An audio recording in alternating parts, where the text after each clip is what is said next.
Hello student, welcome back. मैं Bharat sir from Tridev Classes Shreya. आज मैं आप लोगों को इंटर सेकेंड ईयर आईएससी के केमिस्ट्री पार्ट 3 पढ़ाने वाला हूं, जिसमें हम लोग विद्युत रसायन के बारे में पढ़ेंगे। देखिए, आइए विद्युत रसायन के बारे में थोड़ा समझते हैं। पहले इस पार्ट का हेडिंग दिया जाए। देखिए, यूनिट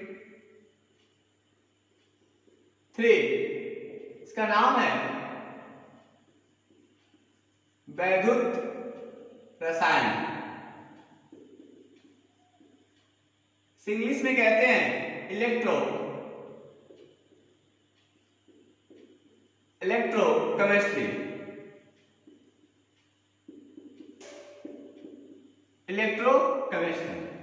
वैद्युत रसायन।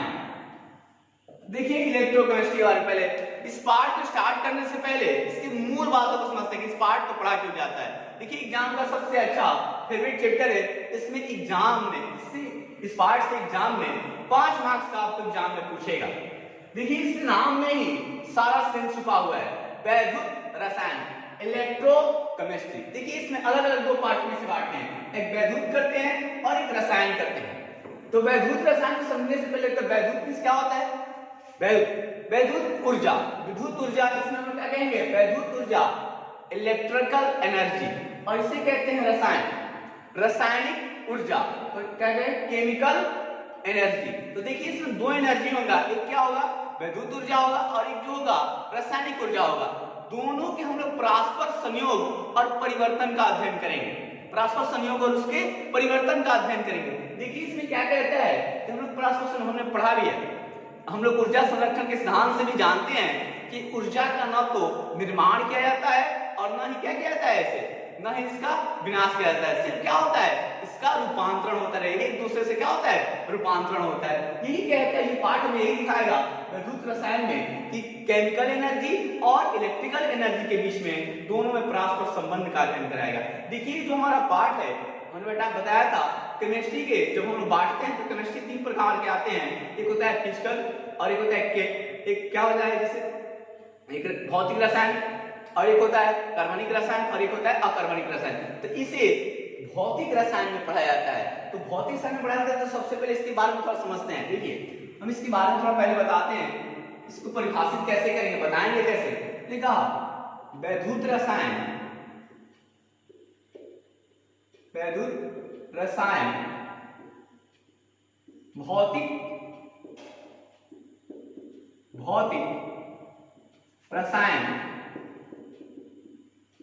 भौतिक रसायन विज्ञान की वह शाखा है,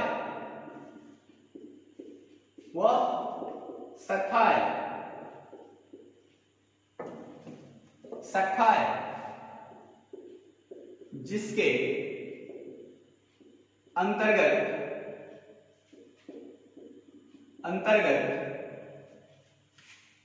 वैद्युत एवं रासायनिक रासायनिक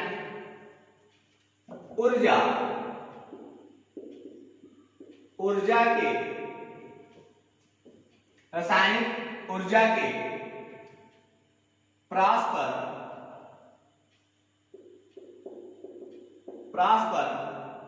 संबंध का अध्ययन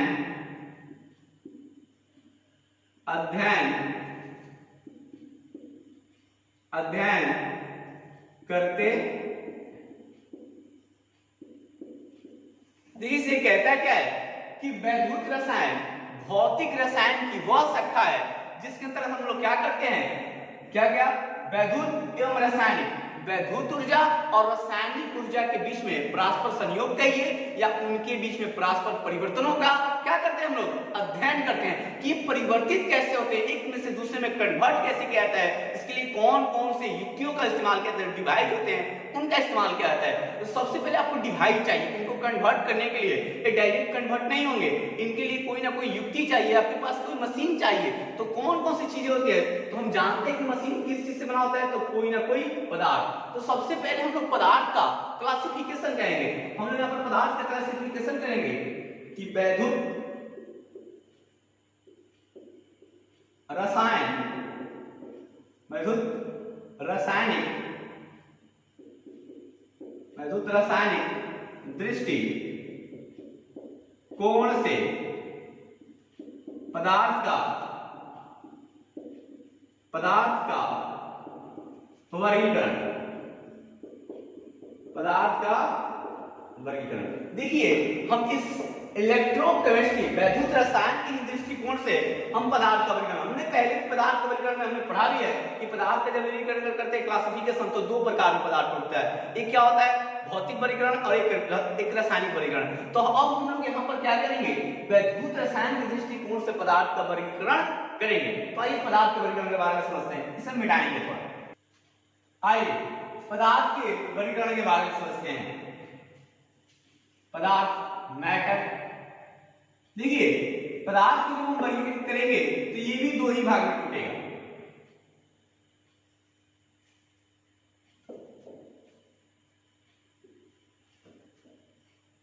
पदार्थ को वर्गीकृत करेंगे दो भागों में। पहला भाग इसका हो जाएगा, ये पार्ट लीजिए इसे चालक या सुचालक, इंग्लिश में कंडक्टर कहते हैं। देखिए इसमें बी पार्ट में इसमें क्या हो जाएगा, ये चालक और सुचालक होगा, इसमें कहेंगे अचालक, अचालक कहिए या कुचालक कहिए। ये क्या हो जाएगा विद्युत रोधी, विद्युत रोधी, इसे इंसुलेटर बोला जाता है। अचालक या विद्युत रोधी, हमने पदार्थ को पहले बांटा तो एक क्या मिला हमें चालक और एक मिला अचालक। अब देखिए अब हमारा क्या होगा, ये जो होगा ये चालक, अब ये दो भागों में बटेगा, चालक दो भागों में बटेगा।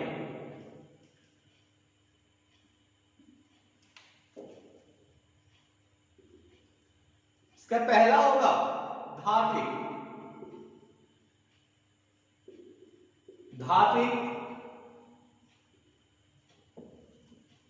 धात्विक चालक। एक इसका एक और नाम होता है धात्विक चालक कहिए या इसे कहिए इलेक्ट्रॉनिक, इलेक्ट्रॉनिक चालक। धात्विक चालक कहिए या इलेक्ट्रॉनिक चालक कहिए। देखिए अब इसमें आ जाएगा यहां पर दूसरे नंबर में दूसरा, इसमें क्या क्या धात्विक चालक या इलेक्ट्रॉनिक चालक। अब यहां पर इसे हम लोग बांटेंगे तो यहां जाएगा आयनिक, आयनिक या वैद्युत अपघटनी, वैद्युत अपघटनी चालक कंडक्टर। देखिए इसका एक नाम है आयनिक या वैद्युत अपघटनी चालक। इसे एक और नाम से हम लोग बुला सकते हैं, अथवा कह लीजिए इसे एक और नाम दिया जाता है वैद्युत अपघट्य, या इसे एक और नाम दे दीजिए वैद्युत अपघट्य में इसका एक और नाम हो जाएगा वैद्युत विच्छेद, वैद्युत विच्छेदन कहिए या विच्छोद भी बोला जाता है, याद रखिए। अब यहां पर हमने बांटा पहले पदार्थ को, तो चालक अचालक, चालक को हमने बांटा तो धात्विक चालक, इलेक्ट्रॉनिक चालक। ये क्या हो जाएगा आयनिक या वैद्युत अपघट्य चालक कहिए अथवा वैद्युत अपघट्य कहिए या वैद्युत विच्छेदन कहिए। इसको हम लोग बांटेंगे आयनिक चालक को, तो ये भी दो भागों में बंटता है। आयनिक चालक को जब बांटिएगा तो ये आपका क्या भाग में, दो भागों में टूटेगा। पहले को हम लोग कहेंगे प्रबल प्रबल वैद्युत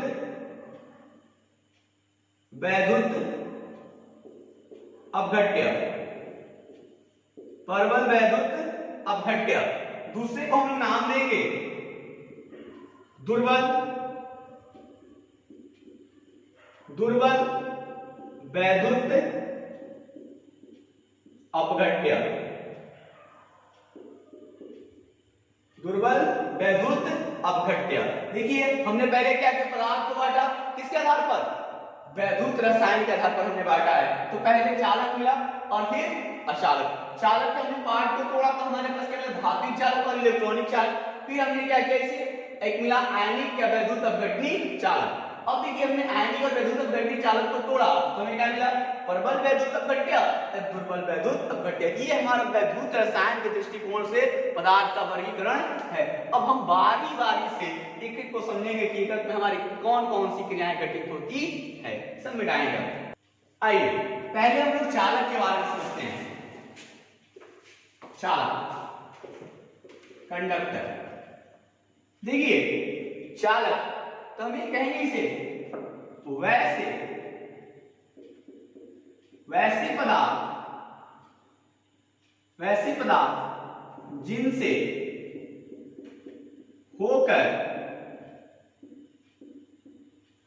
पदार्थ जिनसे होकर विद्युत धारा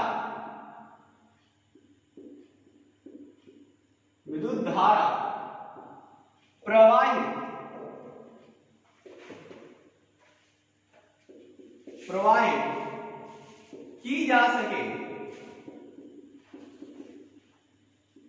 उसे चालक कहते। हमने पढ़ाया हुआ कि वैसे पदार्थ जिनसे क्या होता है, विद्युत धारा प्रवाहित की जा सके, हम लोग उसे क्या कहते हैं, चालक कहते हैं, कंडक्टर।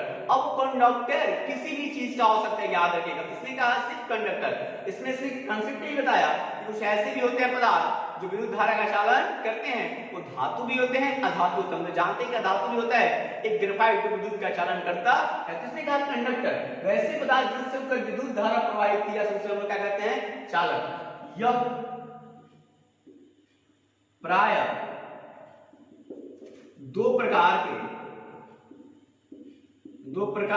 के होते, यह प्राय दो प्रकार के होते हैं। तो पहले हमने क्या लिया, पहले वाले का नाम, फर्स्ट वाले का हमने नाम लिखा धात्विक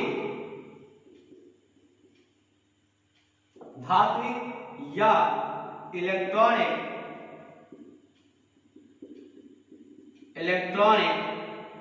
चालक। पहले वाले का हमने नाम दिया है धात्विक इलेक्ट्रॉनिक चालक। तो सबसे पहले हम धात्विक और इलेक्ट्रॉनिक चालक के बारे में समझते हैं कि क्या है, चालक कंडक्टर। हम थोड़ा मिटाएंगे। देखिए इलेक्ट्रॉन जिसे कहता है धात्विक या इलेक्ट्रॉनिक चालक के बारे में समझते हैं। ये धात्विक इलेक्ट्रॉनिक चालक समझने इसको देखने से पता चल रहा है कि धात्विक धातु के बारे में, इसमें इलेक्ट्रॉन है, मतलब इलेक्ट्रॉन उपस्थित होने चाहिए। तो होता क्या है ये समझिए, कहता है कि वैसे चालक जिनसे होकर विद्युत धारा प्रवाहित करने पर सिर्फ उष्मा निकलती है तथा कोई रासायनिक परिवर्तन नहीं होता है, उसे धात्विक या इलेक्ट्रॉनिक चालक कहते हैं। देखिए हम अगर किसी तार में विद्युत धारा प्रवाहित करते हैं तो हमें सिर्फ क्या चाहिए, हीट चाहिए, सिर्फ उष्मा चाहिए। हम जानते हैं कि अगर वहां पर विद्युत धारा प्रवाहित हो रहा है तो आसपास में हीट उत्पन्न होगा ही होगा। तो कहते हैं कि सिर्फ उष्मा निकलती है, अब कोई रासायनिक परिवर्तन नहीं होता। हमने बताया कि इसमें क्या संयोग होना चाहिए, कि हम इलेक्ट्रिक एनर्जी और केमिकल एनर्जी। लेकिन ये कहता है कि जब विद्युत धारा प्रवाहित करेंगे तो सिर्फ उष्मा निकलनी चाहिए, रासायनिक परिवर्तन नहीं होता है। ऐसे चालक को हम लोग क्या कहते हैं, उससे धात्विक चालक कहते हैं।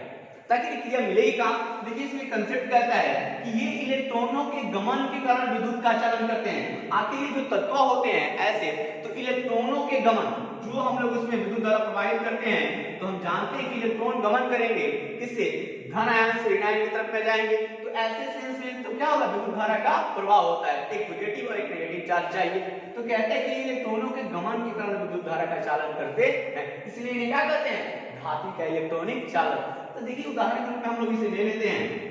उदाहरण क्या हो जाएगा, तो सारी क्या लेंगे, धातुएं, जो भी धातुएं हैं सभी विद्युत का चालन करती हैं, ये सब क्या होंगे, धातुएं। तो एक जैसे यहां पर देखिए आगे बढ़ेंगे हम लोग, यहां पर क्या हो जाएगा, एक सेंस में मिश्र धातुएं,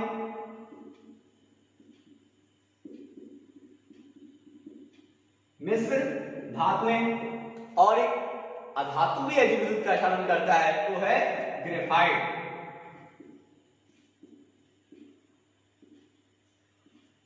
ग्रेफाइट इत्यादि। तो इनसे जो भी बनी वस्तुएं होंगी और जो विद्युत धारा का चालन करेंगी, इसे हम लोग क्या कहेंगे, धात्विक चालक। ये चालक का फर्स्ट पार्ट हुआ। सेकंड पार्ट के बाद में समझते हैं, इसे मिटाएंगे अब। देखिए दो में समझते हैं चालक के दूसरे पार्ट में। ये कहता है कि आयनिक या वैद्युत अपघटनी चालक या वैद्युत अपघटन। हमने आयनों के बारे में पढ़ा है, आयनों का इसे निर्माण करते हैं हम लोग, तो क्या होता है, इलेक्ट्रॉनों के बीच में क्या होता है, किस पदार्थों के इलेक्ट्रॉनों के बीच में आदान प्रदान करेंगे, हमें जो आयन होते हैं वो आयन का निर्माण, विलयन का निर्माण होता है आयनों के बीच में आदान प्रदान से। अब ये कहता है क्या है कि वैसे चालक जिनके द्रवित अवस्था, देखिए हम जानते हैं कि जो भी होता है विलयन कैसे होते हैं, द्रवित अवस्था में या जलीय घोल की अवस्था में विद्युत धारा प्रवाहित करने पर, विद्युत धारा प्रवाहित करने पर उष्मा नहीं निकलती है। देखिए उष्मा का, उसमें से उष्मा नहीं निकलती है बल्कि रासायनिक परिवर्तन होता है। इसने क्या कर दिया, देखिए रासायनिक परिवर्तन। फर्स्ट वाले हमने पढ़ा कि उष्मा निकलती है, रासायनिक परिवर्तन नहीं होता धात्विक में, लेकिन इसमें क्या होता है कि इसमें रासायनिक परिवर्तन होता है और दो वो क्या करता है, पदार्थों में जो आयन हमें पास होता है वो दो पदार्थों में टूट जाता है, अर्थात आयनों में टूट जाते हैं वैद्युत अपघटनी चालक या वैद्युत अपघटन कहते हैं। जो भी विलयन होगा तो दो आयनों में क्या करेगा, आयनों में टूट जाएगा, विभक्त हो जाएगा अलग अलग पार्ट में। तो ये प्रक्रिया हमें यहाँ पर देखने को मिलेगी। तो ऐसी प्रक्रिया हमारे पास जलीय घोल कहिए या द्रवित अवस्था के इसमें मिलेगी। तो कहां पर, तो उदाहरण ले लेते हैं हम लोग। देखिए उदाहरण, तो देखिए जलीय घोल की अवस्था में क्या होता है, एक तो अम्ल हमारे पास मिल गया, अम्ल, क्षार, और ये क्या होता है, लवण इत्यादि। ये सारे क्या करते हैं, ये अगर इनके जलीय घोल में विद्युत धारा प्रवाहित करेंगे तो ये आयनों में टूट जाते हैं। इसे कहते हैं वैद्युत अपघटनी चालक या आयनिक चालक कहिए, आयनिक चालक कहिए या वैद्युत अपघटनी चालक कहिए, चाहे वैद्युत अपघटक कहिए, एक ही मैटर है। अब देखिए यह प्राय कितने प्रकार का होता है, दो प्रकार का होता है, दो प्रकार का होता ये आयन। ठीक, इसके बारे में समझते हैं, मिटाएंगे हम। देखिए फर्स्ट पार्ट को समझते हैं, आयनिक चालक, जो भी आयनिक या वैद्युत अपघटनी चालक है इसके फर्स्ट पार्ट को समझते हैं। प्रबल वैद्युत अपघटक कहिए, चाहे प्रबल वैद्युत अपघटनी चालक कहिए। अब देखिए जैसे हमारे पास में होता है, इसका सेंस क्या है कि वैसे वैद्युत अपघटक जिनके द्रवित अवस्था या जलीय घोल की अवस्था में विद्युत धारा प्रवाहित करने पर पूर्णतः रासायनिक परिवर्तन होता है। मतलब कोई भी अगर जलीय घोल की अवस्था में है, अम्ल हो, क्षार हो, लवण हो, अगर उसमें विद्युत धारा प्रवाहित करते हैं वो पूर्ण रूप से दो भागों में टूट जाता है, तो हम लोग क्या कहते हैं, अर्थात ये पूर्ण रूप से आयनों में टूट जाते हैं, उन्हें प्रबल वैद्युत अपघटनी चालक कहते हैं। तो हमारे पास ये सेंस कहता है कि अगर वो पूर्ण रूप से टूट जाए, अगर विद्युत धारा में प्रवाहित करने पर, तो हम लोग क्या कहते हैं, प्रबल वैद्युत अपघट्य। देखिए इसे हम लोग उदाहरण से समझते हैं, उदाहरण से समझ लीजिए। उदाहरण नंबर 1 में समझेंगे हम लोग। मान लीजिए हमारे पास NaCl का जलीय विलयन है, एक्वस है। NaCl का क्या है, जलीय विलयन। अगर इसके हम लोग घोल में विद्युत धारा प्रवाहित कर देते हैं, विद्युत धारा लिख दीजिए, तो विद्युत धारा प्रवाहित करेंगे तो ये क्या होगा, इनिशियल में क्या है, देखिए एक है हमारे पास Na और एक क्या है Cl, दो पदार्थ है सोडियम और एक क्या है हमारे पास क्लोरीन है। तो ये अगर मिलेगा, ये दोनों संयोग करें किए हैं तब मैंने सेल बनाए हैं, ये कहते हैं लवण, और ये क्या है जलीय विलयन है, इसमें विद्युत धारा प्रवाहित करते हैं। तो ये क्या होगा, दो भागों में टूट जाएगा। एक हमारे पास होगा Na, और Na पर कितना चार्ज होता है, एक प्लस चार्ज होता है, और देखिए Cl पर कितना चार्ज होता है, एक माइनस चार्ज होता है, एक माइनस चार्ज। तो देखिए ये दो भागों में क्या कर गया, टूट गया। तो हम लोग क्या कहेंगे, पूर्णतः इससे विच्छेदन हुआ, मतलब पूर्ण रूप से दो भागों में ये टूट गया। तो हम लोग क्या कहेंगे, प्रबल वैद्युत बल, मतलब प्रबल स्ट्रॉन्ग मजबूती रहेगी इसके चारों में। अब देखिए दूसरे का और एग्जांपल लेते हैं, जैसे हमारे पास है MgCl मैग्नीशियम, और हमारे पास क्या है ये क्लोरीन Cl2। अब देखिए इसमें भी हम लोग क्या करेंगे, विद्युत धारा प्रवाहित करेंगे, क्योंकि इसमें कहा है, फर्स्ट में कहा है कि अगर विद्युत धारा प्रवाहित करने पर पूर्णतः रासायनिक परिवर्तन, पूर्ण रूप से रासायनिक परिवर्तन हो तभी कहेंगे। तो Mg देखिए, तो इसमें क्या हो जाएगा, Mg पर कितना चार्ज होता है, 2 plus charge, Mg 2 plus charge, और ये टूटेगा क्या हो जाएगा Cl2 2, Cl पर कितना चार्ज होता है, एक माइनस। तो हमने दो से इसमें क्या किया, मल्टीप्लाई कर दिया, तो ये दोनों बराबर है, पूर्णतः इसमें क्या होता है। इस प्रकार के बहुत सारे ऐसे आएंगे, ये नहीं जल्दी मिले के ग्रुप में ही रहेगा। इस प्रकार के बहुत सारे आपके पास एग्जाम है, जैसे CaCl2 आ जाए, MgCl2 आ जाए, बहुत प्रकार के पदार्थ मिलेंगे। अगर इसमें विद्युत धारा प्रवाहित करेंगे, आप पूर्ण रूप से दो क्या कहते हैं, वे पूर्ण रूप से आयनों में टूट जाते हैं, तो प्रबल वैद्युत अपघट्य चालक कहते हैं। ठीक, इसके आगे बढ़ते हैं। देखिए दुर्बल वैद्युत अपघट्य के बारे में समझते हैं। ये हमारे पास कहता है कि वैसे वैद्युत अपघट्य जिनके द्रवित अवस्था मतलब जलीय घोल की अवस्था या जलीय घोल की अवस्था में विद्युत धारा प्रवाहित करने पर अपूर्ण रासायनिक परिवर्तन होता है। मतलब अगर विद्युत धारा प्रवाहित करते हैं किसी लवण में या अम्ल में या क्षार में, तो अगर उसे प्रवाहित करते हैं तो उसका कुछ भाग बच जाता है, छिटक जाता है, रासायनिक परिवर्तन होता है, अर्थात वे आंशिक रूप से आयनों में अपघटित हो जाते हैं। उन्हें क्या कहते हैं हम लोग, दुर्बल वैद्युत अपघटन चालक कहते हैं, चाहे कहलाते हैं। अब देखिए इसमें होता क्या है, उदाहरण से इसे समझते हैं। इसने कहा कि आंशिक रूप से आयनों में अपघटित हो, आंशिक मतलब कुछ तो भाग बच ही जाता है। अब देखिए हमारे पास जैसे हमने एक उदाहरण ले लिया कि NH4 और OH, इसका भी जलीय घोल ले लीजिए आप। तो NaH4 अगर इसे बनाना चाहते हैं आप, इधर दोनों इंडिकेट कर देते हैं, इधर NH4 को तोड़ेंगे, जब विद्युत धारा का प्रवाह करेंगे तो टूटेगा NH4, NH4 पर क्या होता है, एक प्लस चार्ज, और ये क्या हो जाएगा OH पर, ये क्या होता है माइनस चार्ज। अब इसे मिला देंगे तो फिर से यही बच जाएगा। तो विद्युत धारा प्रवाहित करने पर ये क्या करता है, NH4 और OH में टूट जाएगा। अब देखिए अगर हम एक और ले लेते उदाहरण, जैसे कि H3PO4, अब हम इसमें क्या करेंगे, विद्युत धारा का प्रवाह करेंगे, देखिए टूटेगा ये H3, इस पर कितना चार्ज है, एक प्लस चार्ज, और देखिए इसमें 3 से हमने क्या किया मल्टीप्लाई। अब देखिए 4 पर, इस पर PO4 पर क्या होता है, 3 माइनस चार्ज। तो मतलब इस प्रकार के अगर कोई समीकरण दिखता है, पूछे, जिसे कहते हैं दुर्बल वैद्युत अपघट्य, मतलब अगर इसमें विद्युत धारा प्रवाहित करेंगे तो इसमें जो भी होगा, जलीय घोल जो टूटेगा, रासायनिक परिवर्तन होगा, वो अपूर्ण सा होगा, और इसके जो आयन होंगे वो क्या करेंगे, टूटेंगे, लेकिन आंशिक रूप से टूटेंगे। इसके आगे समझते हैं, मिटाएंगे हम। आइए, हमने पदार्थ को बांटा, तो हमने चालक के पूरे पार्ट को हमने पढ़ा। अब हम लोग पढ़ेंगे दूसरे हमारे जो पदार्थ को बांटा, तो एक चालक और एक क्या बच रहा था, अचालक कहिए, विद्युत रोधी कहिए, कुचालक कहिए। इसके बारे में हम समझते हैं, इसके बी पार्ट को, इसमें हम लोग क्या लिखेंगे, अचालक, नॉन कंडक्टर या विद्युत रोधी,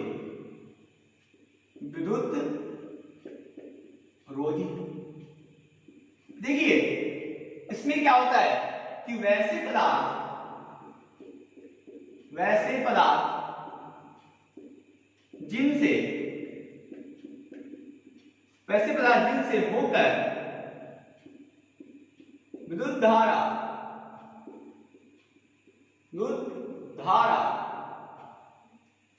प्रवाहित नहीं होती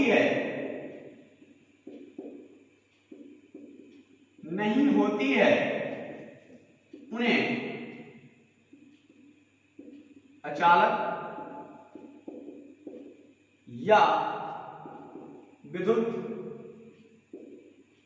रोधी या कुचालक कहते हैं। तो वैसे पदार्थ जिनसे क्या विद्युत धारा का प्रवाह नहीं होता है, मतलब बिल्कुल नहीं होता है, उन्हें हम लोग क्या कहते हैं? अचालक या विद्युत रोधी। तो ये कौन से होंगे उदाहरण में देखिए। उदाहरण जैसे हमारे पास आ जाए हीरा, रबर, सूखी लकड़ी,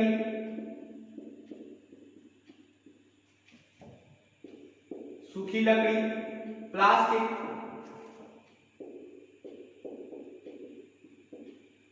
बहुत इत्यादि जितने भी सारे पदार्थ हैं जिनसे होकर विद्युत धारा का प्रवाह नहीं होता है, वो सारे के सारे किससे नहीं आ जाएंगे?